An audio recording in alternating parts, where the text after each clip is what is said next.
All right, we're looking at part 5, and it's asking us to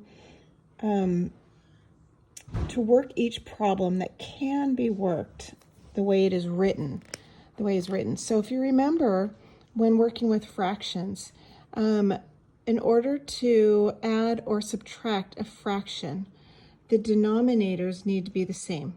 And in this case, we have 3v minus m7. And our denominators is v and 7, which are not the same.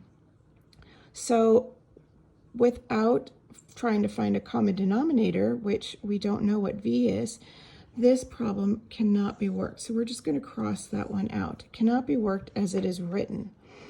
So then we go down to b. And we see that b is 3v with parentheses m7. Now it's the same as this, only instead of subtracting, if you remember, parentheses means multiplying. And when you multiply a fraction, you just multiply across. The denominators do not have to be the same. So what that would look like is 3 times m, and then v times 7. Which we can easily just write a shortened version of 3m 7v. So we don't know what v is. We don't know what m is. Basically, those are variables, which means that they're a letter that is replacing a number.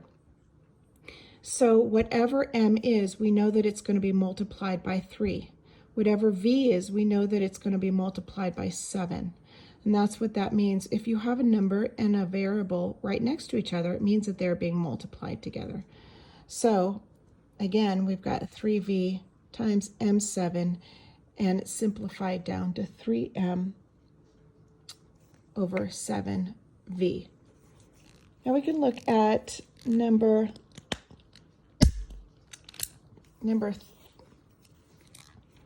C. And I just get my, there we go. All right, so number C, we have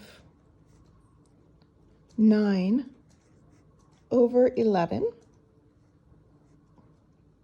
And we are subtracting that by 7 over 11.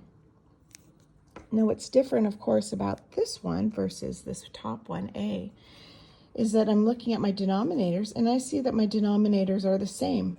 Both of them are 11, which means we can work this problem, because when you add or subtract fractions, the denominators need to be the same. So we can work it as it is written. So our denominator stays the same. I'm just going to bring 11 right across. And then I go 9 minus 7 is going to be 2. So our answer is 11 over 7.